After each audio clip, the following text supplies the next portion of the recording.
My stepsister stole my husband, the called CEO of a billion-dollar furniture empire. At the final settlement she tossed me $100 and sneered, "Book a cab to your parents' place. Goodbye." My lawyer burst out laughing because the real CEO was my name's Rachel and I'm 37, living in the heart of Atlanta, Georgia, where the city hums with ambition and opportunity. I share a sleek company-owned condo with my husband, Lucas, in a high-rise overlooking the skyline. We both work for Brooks Construction, a powerhouse founded by my father-in-law that pulls in billions a year building everything from skyscrapers to sprawling suburbs across the South.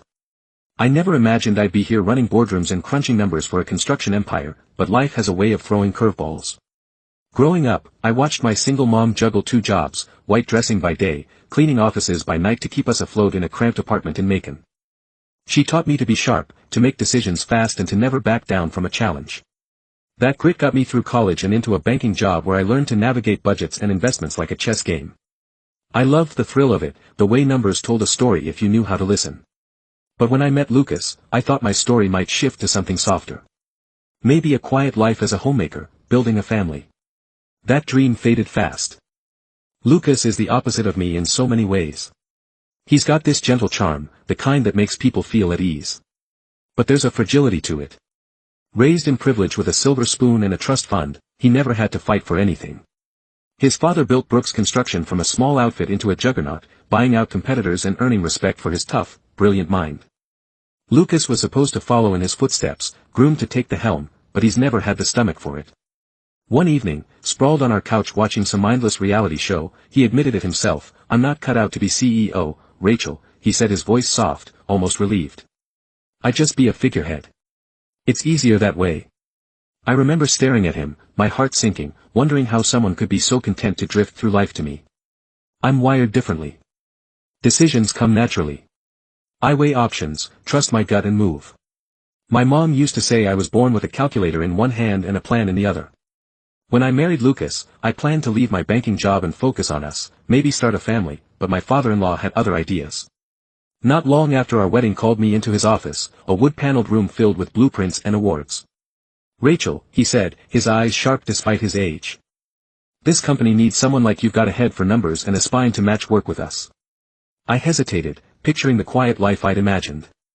A challenge in his voice hooked me.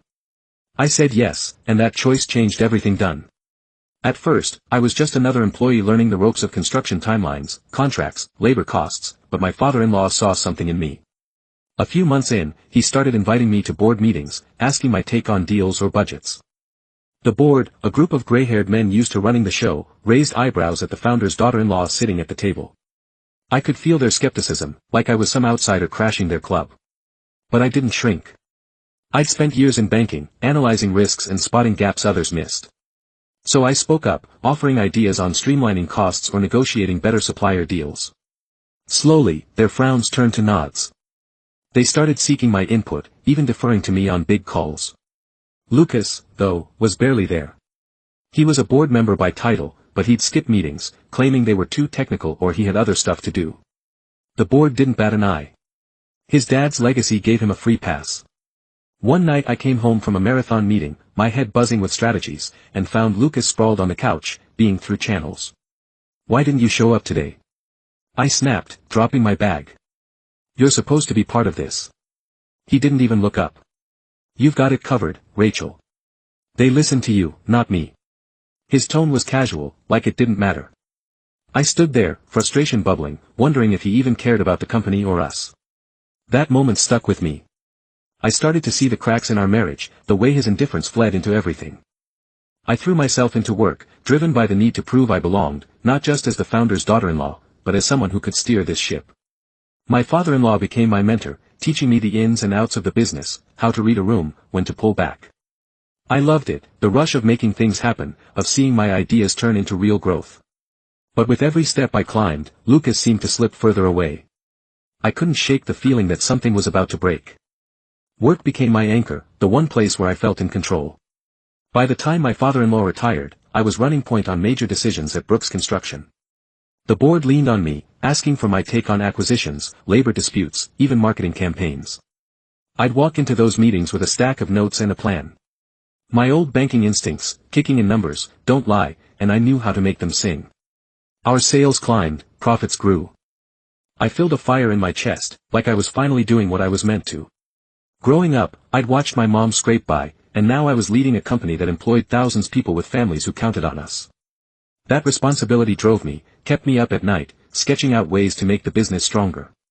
Lucas, though, was a ghost. He'd show up at the office in mornings, all pressed shirts and easy smiles. By lunch he was gone.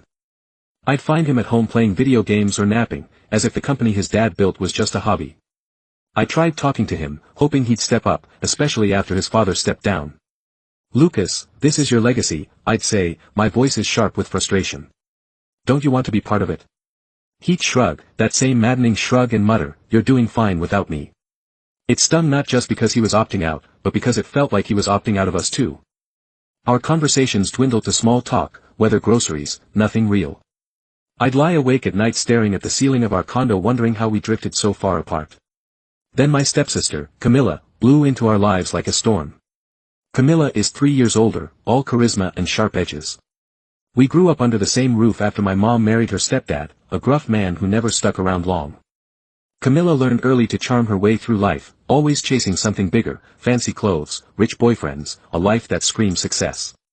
Her marriage to a hotshot lawyer ended in flames when she cheated, a scandal that had her ex storming into our parents' house yelling about betrayal. I was swamped with work. Lucas went to calm him down, he's good at that. Diffusing tension with his quiet study vibes. Camilla was all praise afterward, calling me to gush. Your husband's amazing. Rachel handled that guy like it was nothing. I brushed it off, too buried in spreadsheets to think much of it. But Camilla saw Lucas differently after that. To her he wasn't just my laid-back husband. He was the heir to Brooks Construction, a golden ticket. She didn't know he was barely involved, that his executive title was a courtesy from his dad. Camille has always been drawn to wealth. Her ex is. High salary was enough to keep her loyal, but it was why she married him. Now, freshly divorced and drowning in alimony payments, she was on the hunt again. I didn't see it coming.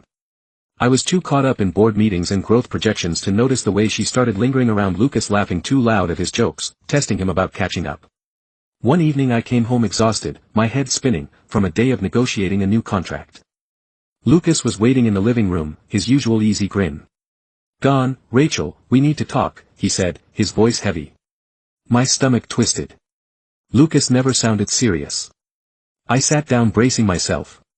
Camille is pregnant, he said, looking at the floor, it's mine. I want a divorce. The words hit like a punch, knocking the air out of me. Pregnant divorce. My mind reeled, trying to piece it together, Camille, my stepsister, who had always chased what wasn't hers. Lucas, my husband, who had barely cared enough to show up for work, let alone our marriage. I wanted to scream to demand answers, but all I could manage was when she coming to talk about this. He mumbled something about her visiting on my next day off. I nodded numb, already knowing I'd need to face this head on. Just like everything else. The days after Lucas's bombshell felt like wading through fog. I went through the motions at work, leading meetings, signing off on deals, but my mind kept replaying his words, Camille is pregnant. I wanted a divorce. It wasn't just the betrayal that stung, it was the absurdity of it. Camilla, who had always chased shiny things, had set her sights on Lucas, thinking he was some big-shot CEO, and Lucas too, spineless to say no, had let it happen. I felt like an idiot for not seeing it, for letting work blind me to the cracks in my life.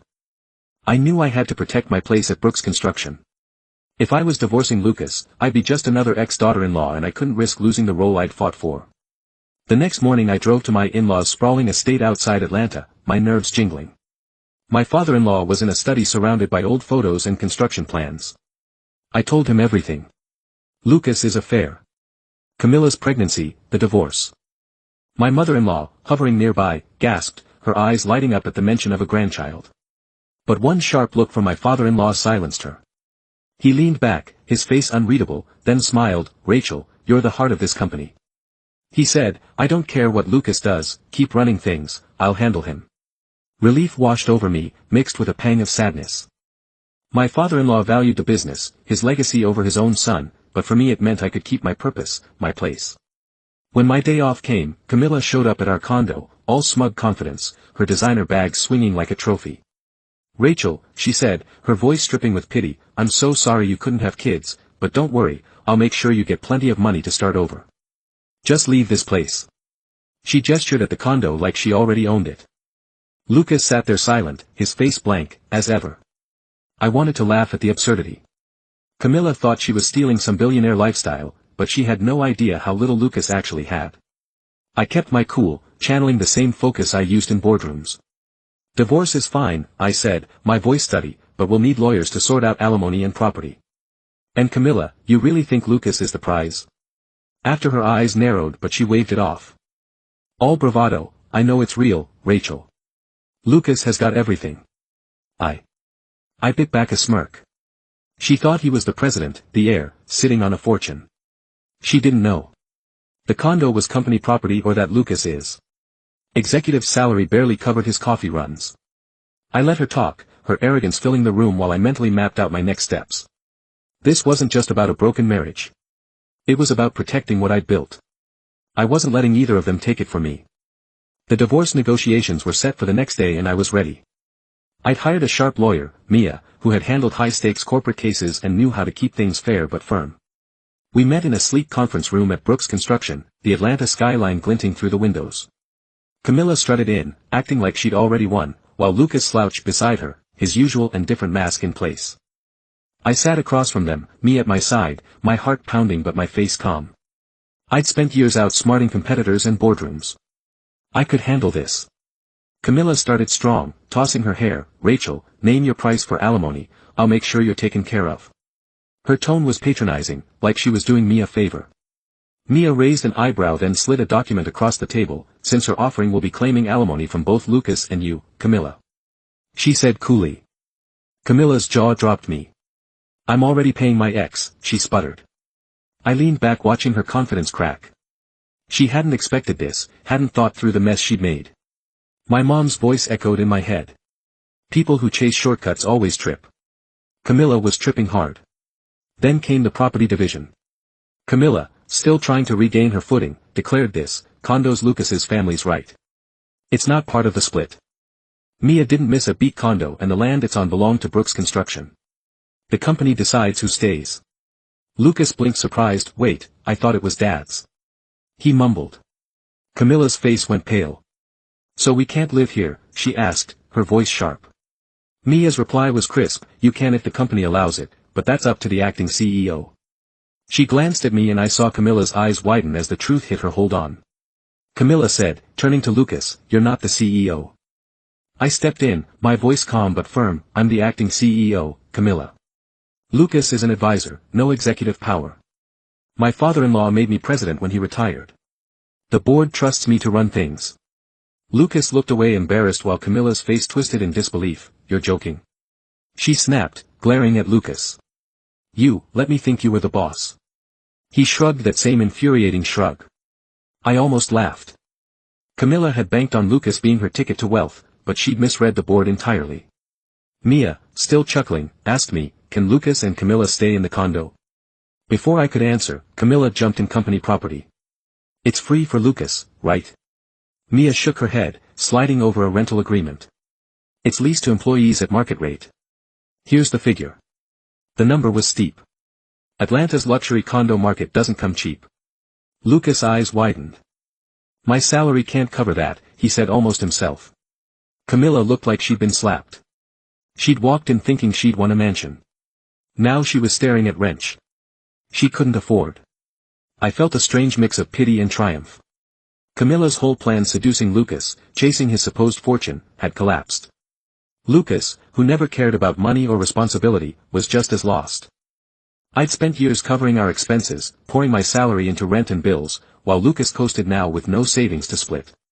The divorce was clean but brutal. Camilla's dreams of a lavish life were dust. And Lucas was left with nothing but his own indecision. I walked out of that room feeling lighter, ready to leave them both behind and focus on what mattered, my company, my team, my future. The fallout was almost poetic.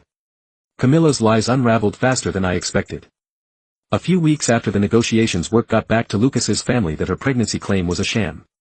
She had spun the story to trap Lucas, banking on his family's wealth to bail her out of her own financial mess. My mother-in-law, who had been so excited about a grandchild, was crushed. My father-in-law, who never trusted Camilla, was livid. She's no daughter-in-law of mine. He growled when I visited him for advice. The tension of their estate was palpable. Camilla and Lucas, now living there, were at odds with everyone. My father-in-law barely spoke to her, and when Camilla begged him to cover her alimony payments to her ex, he shut her down cold. "You're nothing to this family," he said, his voice like steel. She'd crossed a line and there was no coming back. Camilla couldn't handle it. One morning she packed a bag and vanished, leaving Lucas to face his parents' disappointment alone. She'd come into this thinking she'd scored a rich husband and a cushy life. All she got was debt and drama. Lucas meanwhile tried to crawl back to me. One evening he showed up at my new apartment, a modest place I'd rented in Midtown Atlanta, all clean lines and quiet peace. "Rachel, maybe we could try again," he said, his eyes pleading. I laughed, not out of cruelty but exhaustion. "Lucas, you made your choices," I told him. "You cheated with my stepsister. You checked out of her marriage. Long before that I'm done."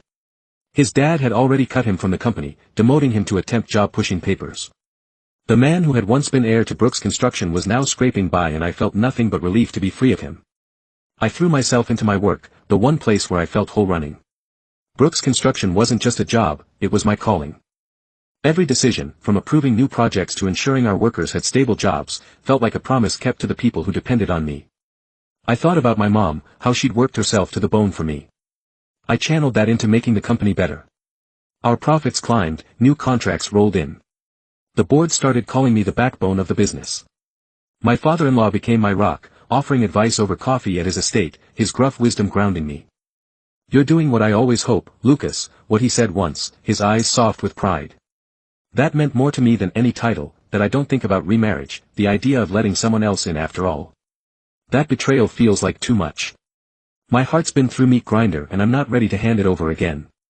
Instead, I'm married to my work, to the thousands of employees whose families rely on Brooks Construction. Their trust keeps me going, pushes me to show up every day with a clear head and a steady hand. I've learned what I'm capable of, what it means to stand tall when the world tries to knock you down. Camilla and Lucas, they are a distant memory, a lesson in trusting my gut and choosing my own path. To everyone who's followed this journey, thank you. You've walked with me through betrayal, heartbreak and hard-won victories. If my story hits you, if it made you feel the sting of injustice or the rush of fighting back, hit that subscribe button and join me. Every project we build, every deal we close, tells a story of grit, heart and starting over. Keep carving your own path and I'll see you at the top.